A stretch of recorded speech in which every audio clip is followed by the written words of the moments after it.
দেখ পেজ নম্বর 93 অ্যাপ্লিকেশন 14।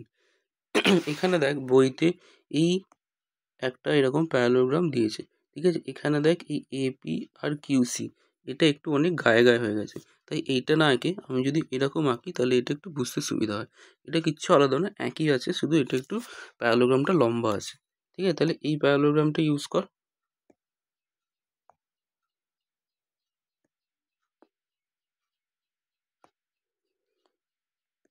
দেখ এখানে কি বলেছে যে I have ড্রন two bisector angles BAD and BCD. BAD কোনটা? এটা হচ্ছে বিএডি, আর বিসিডি হচ্ছে এই অ্যাঙ্গেলটা। তাহলে এদের বাইসেক্টর ড্র করা হয়েছে, তার মানে এই যে বড় অ্যাঙ্গেলটা আছে এটাকে দুটো সমান ভাগে ভাগ করেছে, একটা হচ্ছে এটা, একটা হচ্ছে এটা, ঠিক আছে। সেমভাবে এই যে অ্যাঙ্গেলটা আছে সেটাকে দুটো সমান ভাগে ভাগ করা হয়েছে, সেটা হচ্ছে একটা হচ্ছে এটা, একটা হচ্ছে এটা। তাহলে এখান থেকে আমাকে কি বলে দিয়েছে, এইটা ইকুয়াল টু এইটা আর এটা ইকুয়াল টু এটা আপাতত আমাকে বলেই দিয়েছে, ঠিক আছে। তাহলে এখানে দেখ এই যে অ্যাঙ্গেল বাইসেক্টরগুলো আছে সেগুলো ডিসি সাইডকে পি পয়েন্টে কাট করেছে, আর এই অ্যাঙ্গেল বাইসেক্টরটা এ বি সাইডের মধ্যে কিউ পয়েন্টে কাট করেছে। তাহলে আমাকে বার করতে বলেছে এই যে P A Q C, P A Q C আছে, এটা একটা প্যারালোগ্রাম, সেটা আমাকে প্রুফ করতে বলেছে। তাহলে আমরা প্যারালোগ্রাম কি করে প্রুফ করি? যদি আমি কোনোভাবে প্রুফ করে দিই যে AP parallel QC R PC parallel A Q, এই দুটো যদি কোনোভাবে প্রুফ করে দিই তাহলেই আমার সেটা প্যারালোগ্রাম প্রুফ হয়ে যাবে, ঠিক আছে। তাহলে আমার রিকোয়ার্ড টু প্রুফ হচ্ছে এইটা, ঠিক আছে। বা এখানে বইতে যেটা লেখা আছে required to proof A P C Q is a parallelogram, দুটোই লেখা যায়, ঠিক আছে। বইতে যেটা লেখা আছে সেটাই লিখবি, কারণ মিস সেটাতেই নাম্বার দেবে, ঠিক আছে। এবার দেখ প্রুফটা। এখানে এখানে বলেছে দেখ এই যে এ বি সি ডি এইটা একটা প্যারালোগ্রাম আমাকে অলরেডি বলে দিয়েছে। তাহলে এই প্যারালোগ্রামের মধ্যে ডিসি আর এ বি এটা তো আমার অলরেডি প্যারালাল আছে, তাহলে এই ডিসির ওপরই এই পিসিটা বসে আছে তো, আর এই এ বির ওপরই এ কিউটা বসে আছে। তাহলে since A B C D is a parallelogram, তাহলে আমরা কি বলতে পারি, since A B C D is a parallelogram, তাহলে ডিসি প্যারালাল এ কিউ এটা আছে। তাহলে এখান থেকে আমরা কি বলতে পারি যে পিসি প্যারালাল এ কিউ, এটা এ কিউ হবে না, এটা এ বি হবে। ডিসি প্যারালাল এ বি এটা প্যারালোগ্রামের প্যারালাল সাইডের জন্য, আর সেই প্যারালাল সাইডের ওপরই পিসি আর এ কিউ বসে আছে বলে সেগুলো এক একটা প্যারালাল হবে একে অপরের সাথে, ঠিক আছে। তাহলে দেখ এই জিনিসটা আমার প্রুভ হয়ে গেল, ঠিক আছে, এই প্যারালালটা প্রুভ হয়ে গেল। তাহলে আমাকে এখন আর কি প্রুভ করতে হবে, এই যে এপি আর কিউসি আছে এরা একে অপরের প্যারালাল, সেটাই আমাকে এবার প্রুভ করতে হবে, ঠিক আছে। এবার দেখ এখানে এইমাত্র বললাম যে আমার এই যে ডিসি আছে আর এবি এরা প্যারালাল আছে, আর এদের দেখ একটা ট্রান্সভার্সাল এপি এদেরকে কাট করছে। তাহলে কোন দুটো অ্যাঙ্গেল তৈরি হচ্ছে, এই অ্যাঙ্গেলটা আর এই অ্যাঙ্গেলটা, এগুলো কি হবে অল্টারনেট ইন্টেরিয়র অ্যাঙ্গেল। তাহলে এই এই অল্টারনেট ইন্টেরিয়র অ্যাঙ্গেল, তাহলে দেখ since AB parallel DC and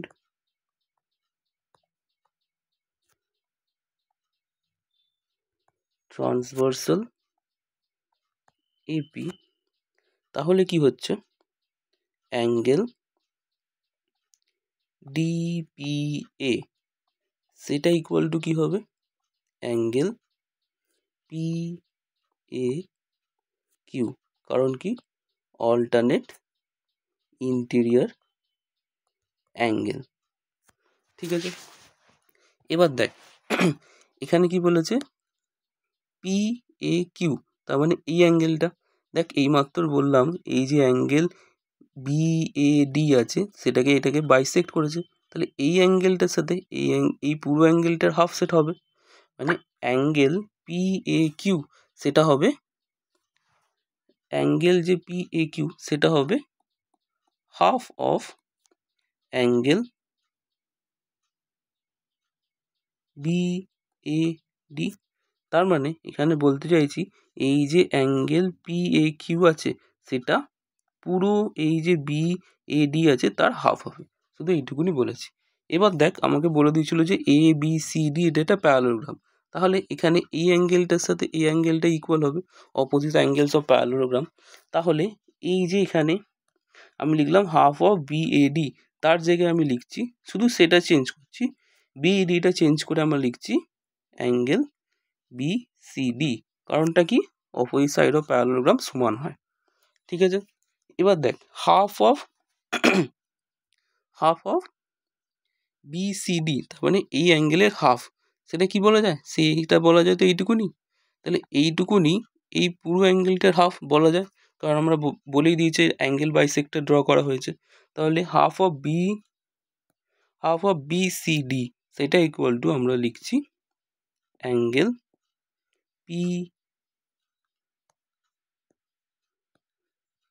PCQ। ঠিক আছে, half of BCD equal to angle PCQ। ঠিক আছে, এইটুকুনি হলো।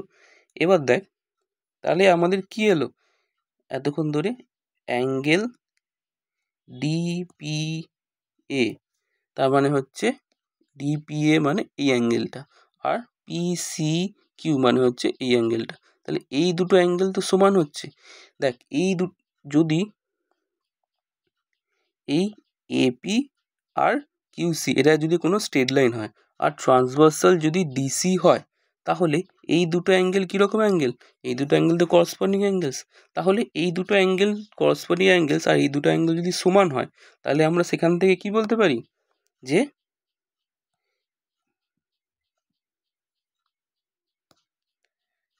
আমরা বলতে পারি যে AP প্যারালাল QC। বুঝতে পারলে আমি কি বলতে চাইছি, যেহেতু এখানে এই অ্যাঙ্গেলটা আর এই অ্যাঙ্গেলটা করসপন্ডিং অ্যাঙ্গেল, তাহলে সেই করসপন্ডিং অ্যাঙ্গেলগুলো সমান তখনই হবে যখন আমার AP আর QC প্যারালাল হবে। তাহলে দেখ আমাকে যেটা প্রুফ করতে বলেছিল এখানে AP QC এটাও প্যারালাল প্রুফ হয়ে গেল। আগে আমি প্রুফ করেছিলাম PC প্যারালাল AQ, যেহেতু ওই প্যারালোগ্রামের সাইডের ওপরই বসে আছে, ওই জন্যে PC ইকুয়াল প্যারালাল AQ হচ্ছে। আর এখান থেকে আমরা প্রুফ করলাম AP প্যারালাল QC। তাহলে এখান থেকে আমরা কি বলতে পারি,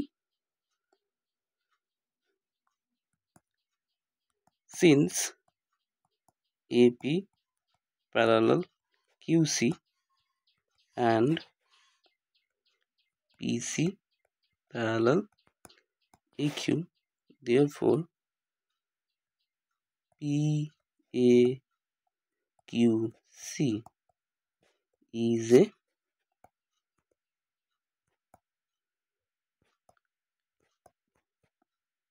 parallelogram proved।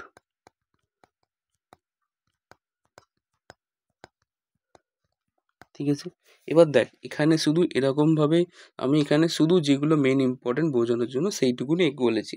এবার তার মধ্যে অনেক স্টেটমেন্ট লিখতে হবে, গিভেন কী আছে, রিকোয়ার্ড টু প্রুফ কী আছে, তারপরে প্রুফ আছে, যদি কিছু কনস্ট্রাকশন থাকতো তাহলে সেই কনস্ট্রাকশন লিখতে হতো।